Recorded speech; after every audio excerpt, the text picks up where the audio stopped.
Alright, so it's another day and I just finished assembling here the dash.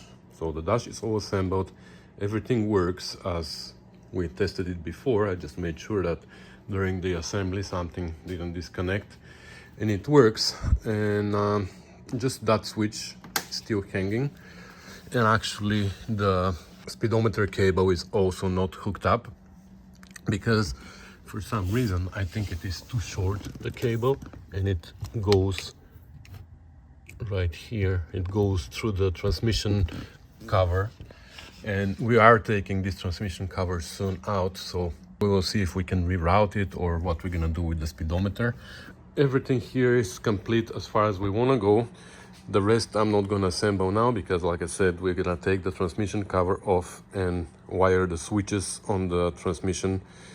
We will see if there are even switches for the overdrive, but we're gonna have to wire them, hook up the overdrive switch and the backup light, because for now the wires for the backup light switch are just hanging over there, and that's how I'm testing it. I'm just shorting them to make the backup lights work. Anyways, then I came here to the engine bay, and if you remember, this was already done in the previous episode, but here the wires were a little bit messy. So I cleaned it up, I shortened, some of the wires were way too long. This one, unfortunately, the ignition wire up to here is white with black, just like on the schematic, but after that somebody put a blue wire here. Unfortunately, I don't have any white wire or white with black, so I couldn't make it properly to make it look like on the original, but hopefully it is pretty clear that this is the ignition wire. Here it was a mess. Like, again, I don't know why it was such a mess. I took out all this blue wire again that somebody added. It was used for ground, for power, for everything. They used a lot of blue wire. And it is funny that I don't know why they had to cut, and all the original wire was still there. I just put ends to it, connected to everything where it belongs, and everything worked. For example, marker lights. This one here works. I have to assemble it. This one works. This one works. And this one works. Ignition is on, and these lights are on there, normal. So now we have signals. There was not even a wire to this signal, that's why it was not working before. So now this one is flashing, etc, etc. So I'm just gonna wrap these now nicely, like here, into different branches. We're gonna put back the shroud because I had to take it out to have access to all the wires, and the overflow bottle goes over there as well. And we're gonna be done with the engine bay. The only thing that I still have to do is here.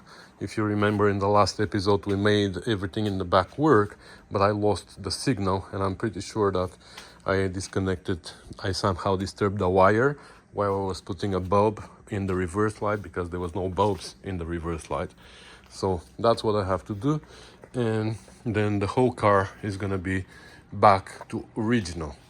Oh, one other thing, when I assembled the dash lights were not working, and I realized that the rheostat actually is not working.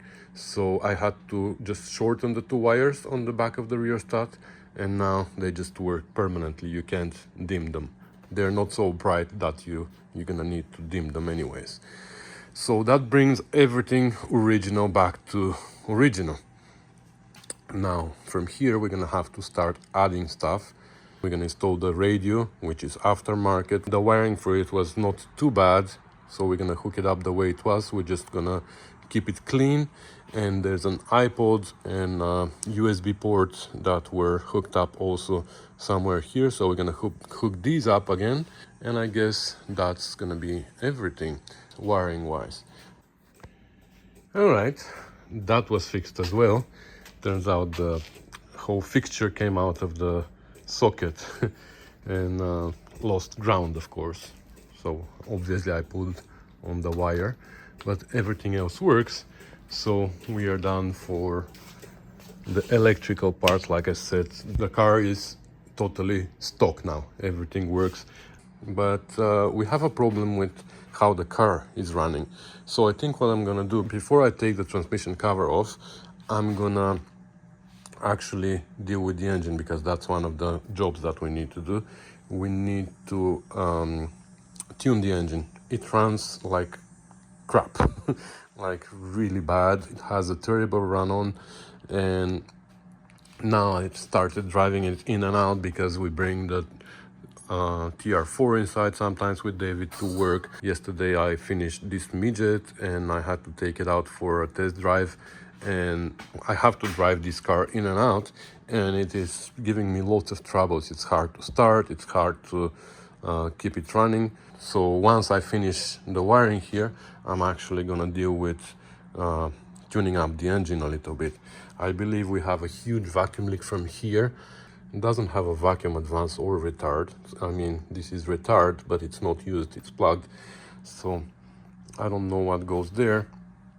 But anyways, that's the update for now. Let me organize the wiring a little bit and I'll bring you back. All right, let the suffering begin now. I'm having really hard time starting it every time I want to start it, but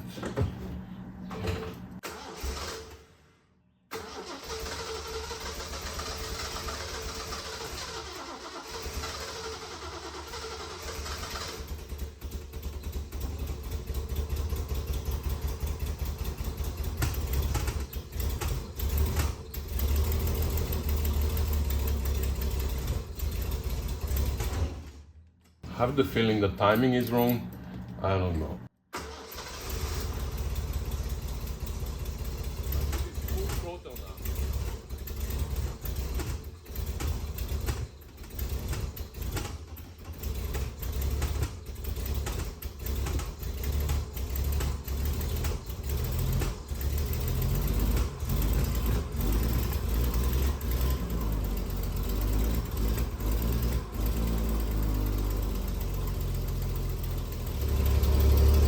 Alright, so there is an exhaust leak from the manifold, I believe. I can hear it here, I can hear it here.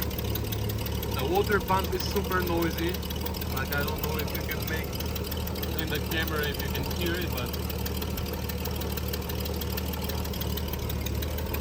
she idles really rough. I wonder what the timing is. Wow, I don't know if you see that, but she's firing after top dead center.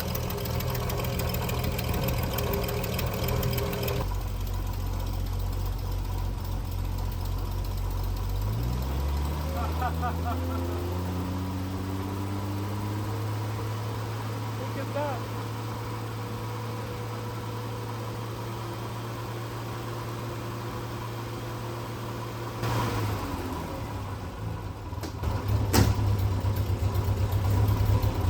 That sounds better.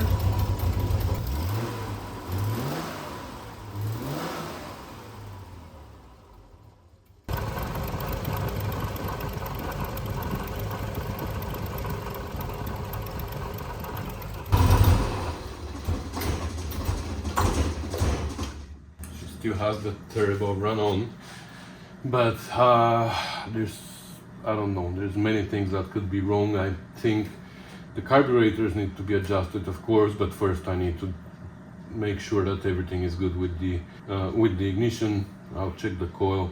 I don't know, we have to tune the engine obviously, but I'm debating whether to start tuning it now and then take out the manifolds and everything, or just as it is, I should take out the manifolds, replace the gasket, and then put it back on. While the carbs are out, I might take them apart a little bit and clean inside, make sure the diaphragms are in one piece. Obviously we need to order a new water pump.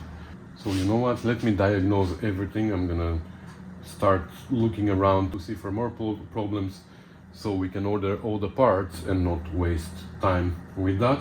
And then we're gonna leave the tuning for the end. Alright, I also went under the car, that's why she's on jack stands, and I found few awkward things.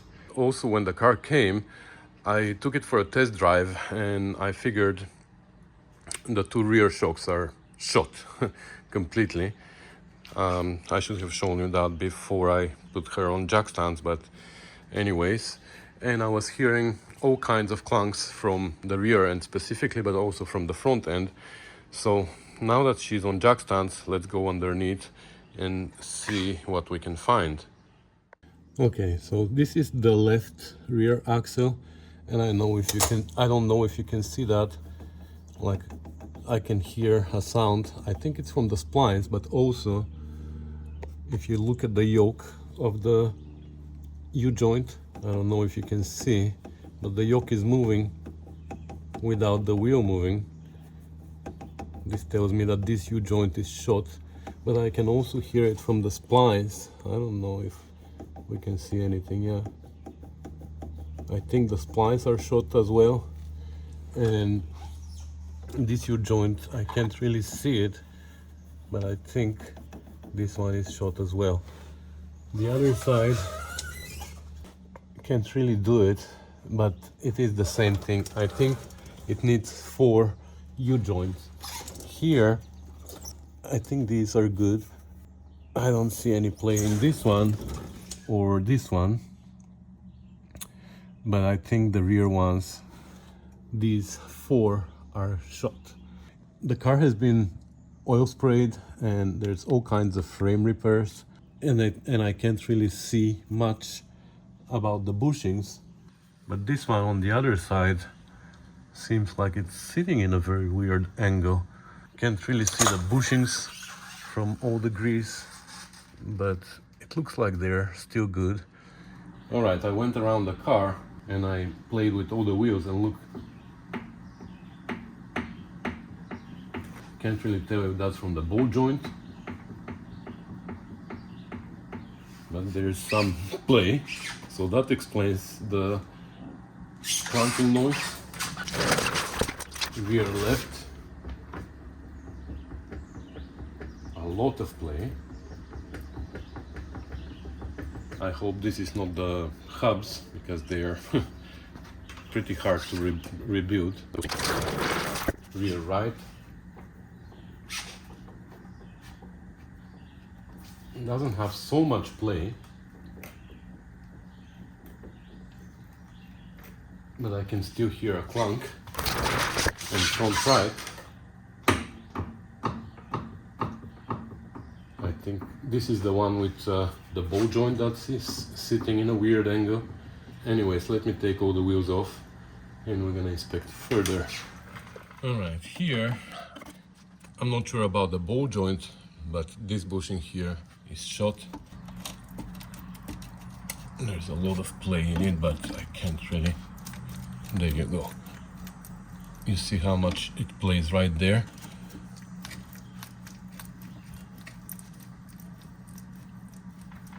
And I think the ball joint also is a little bit done.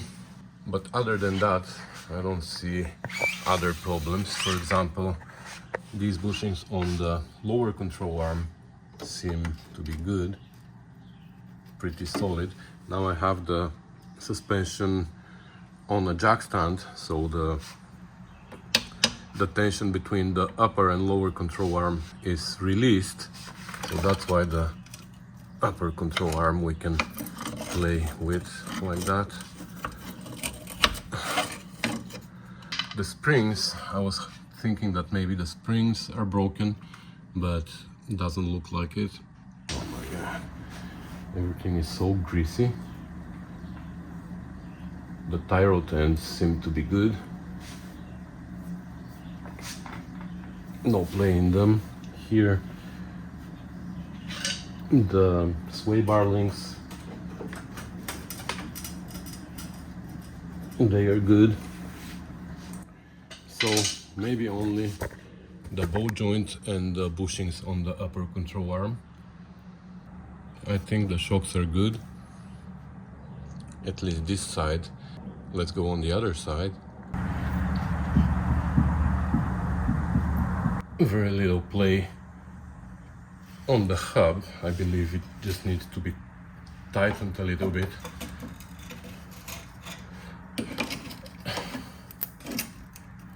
On this side, these are good. Looks like only one on the other side is not great, but we might just change them all. But this is the wheel that was making a lot of noise, right?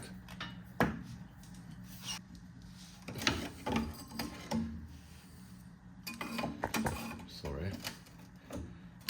Yeah, the bolt joint looks solid on this side. So all that noise on this wheel was coming from the hub.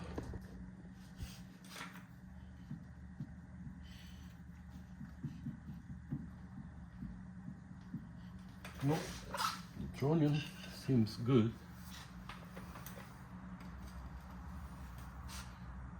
Yeah, the tronion seems to be good, but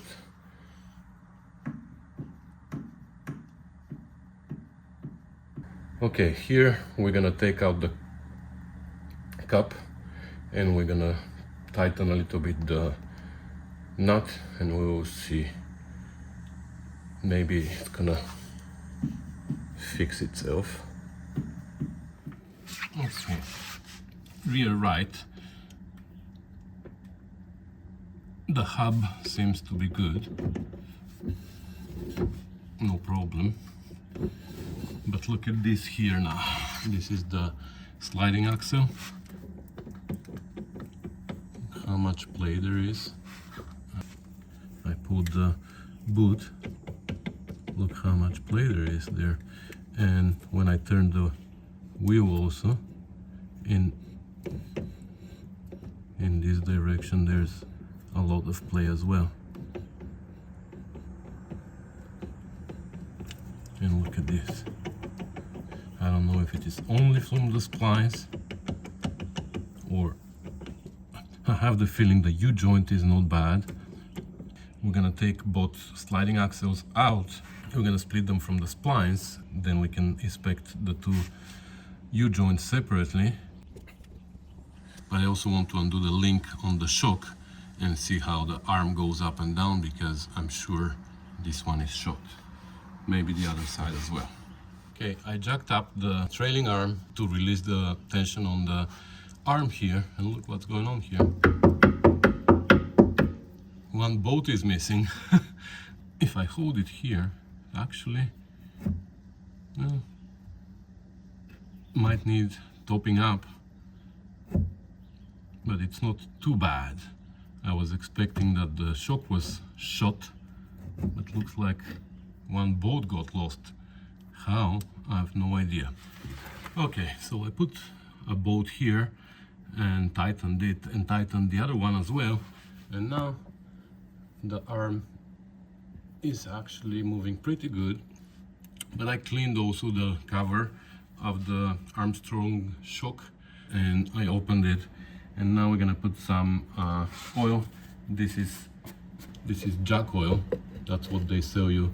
I bought that from Rimmers, and it doesn't say jack oil on their ad. It says shock absorber oil. So okay, so we're gonna put it with the syringe until it starts leaking out. Didn't take much. That's good. Let's play with the lever a little bit, and then we're gonna top it a little bit more.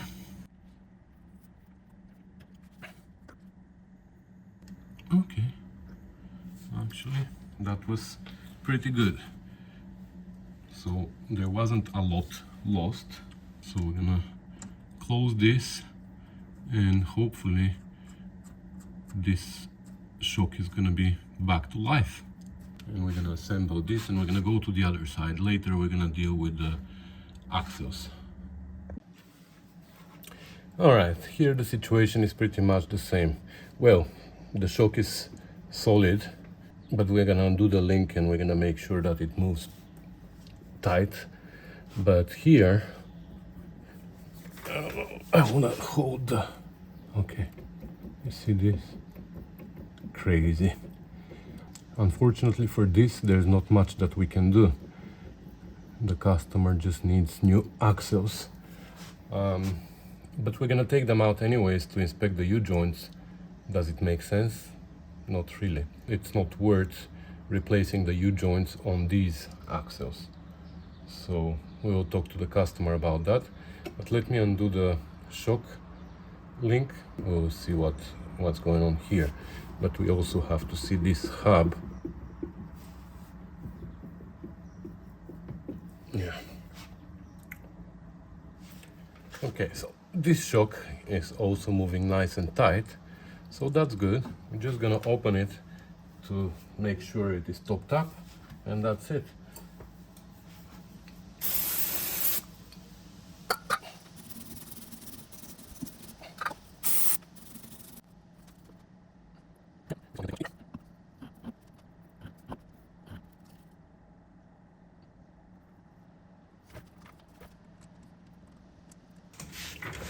Okay, this side, the brakes are good as well. I don't know if I showed you the other side.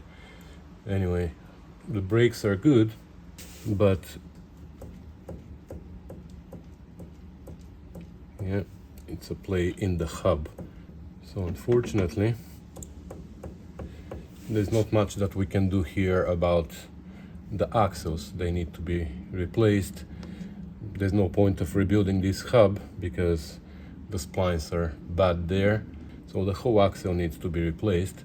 So in this situation, there's no point even dealing with the U-joints. Okay, we're gonna put this back together and we're gonna go tighten a little bit the front hubs to see if at least there we can do something. Okay, so I removed the cap here and the split pin, and look, there's very little play, but there is. So I'm gonna tighten it just one flat, and might be too tight.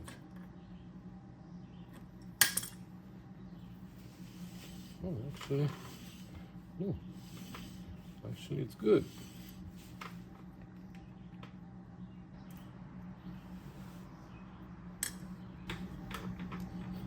No play anymore. We're gonna do the same on the other side. There we had a lot of play, so. Huh. Something is missing here.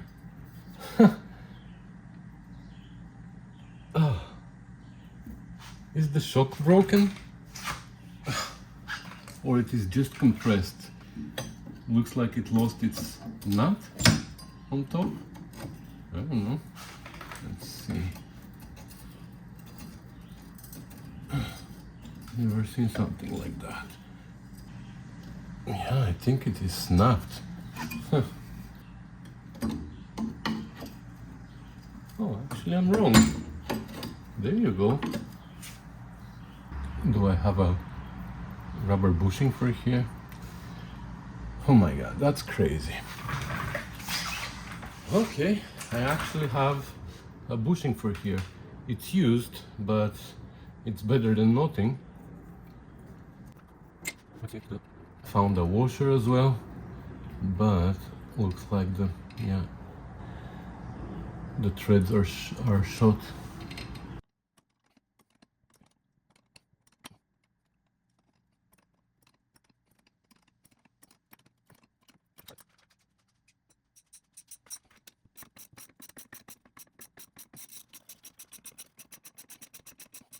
Alright, I ended up putting an extra washer here because I couldn't cut properly the threads all the way to the bottom, but it works well now. It's nice and solid, and eventually we're gonna have shocks. So now let's see if we can deal with this problem here. I guess one or two flats tighter here is gonna be perfect. At least there is grease in the bearings. You can see that they've been greased. Wow, that's becoming tight. No. Huh.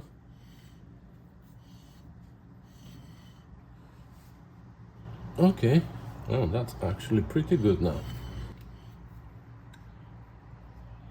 No play, but it is spinning nicely. Okay. So for the front, the only thing that we couldn't fix is that bushing, of course, because it needs to be replaced. So I'm gonna talk to the owner if he wants me to change those bushings on the upper control arms and maybe the ball joints, and that's everything that's required for the front. For the back, I guess the conclusion is that we can't do much until we change the axles, but I'm gonna talk to the owner about that and we'll see. There's no point rebuilding the hub, changing new joints if the splines on the axles are worn. So that's it. So now I want to start it and go underneath and see where the other exhaust leak is, because I could hear it before. So I just want to see where it is and if we can deal with that as well. And then we're gonna be done underneath for now. And maybe we should go on a test drive again. I want to see if at least the clunking from the front end disappeared. The one in the back, I know that it's not going to disappear, but we will see also how the suspension is, because before it was driving like a boat. I was like on waves, you know. So we will see at least if we fixed the shock issues. Here it is. And here. So it needs a new muffler. Alright, so it looks like it needs a new muffler as well. So I'm gonna put it together now and we're gonna go for a test drive to see if we will need shocks or we saved the situation as it is right now. And yeah, then I'm gonna talk to the owner and we'll see what we want to fix, what we don't want to fix, and then I can order parts and then I can start dealing with the engine. Hopefully I won't need anything for the engine other than I'm sure we need gasket. I'm sure we will need gasket here. So I don't know if there's a way to find out which one this is, if it is with the narrow distance between the ports or the wide one. I'm gonna have to do some research on that. But yeah, we'll need another gasket for here. So yeah, I'm gonna talk to the owner, we'll see what we have to order, and then we're gonna start fixing it. We diagnosed as much as we could for now.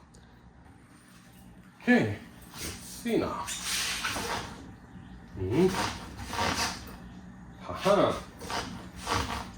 So the shock works. Before this side was like a little bit shaky. Well, yeah, it's kind of good.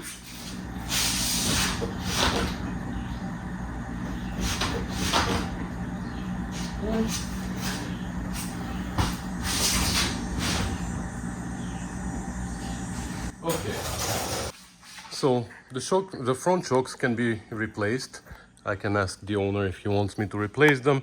The rear ones, there's nothing else that we can do. They might need to be rebuilt, but it is actually much better than before. So I'm just gonna go on a test drive and oh yeah, it's much better now. Before, here on my driveway where the uneven part is, it was shaking like a boat.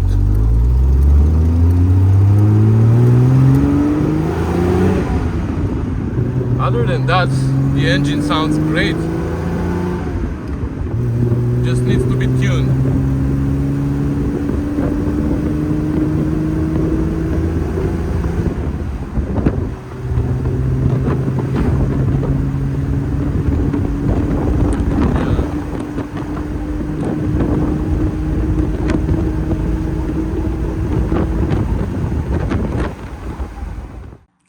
Alright, so the clunking from the front end is gone.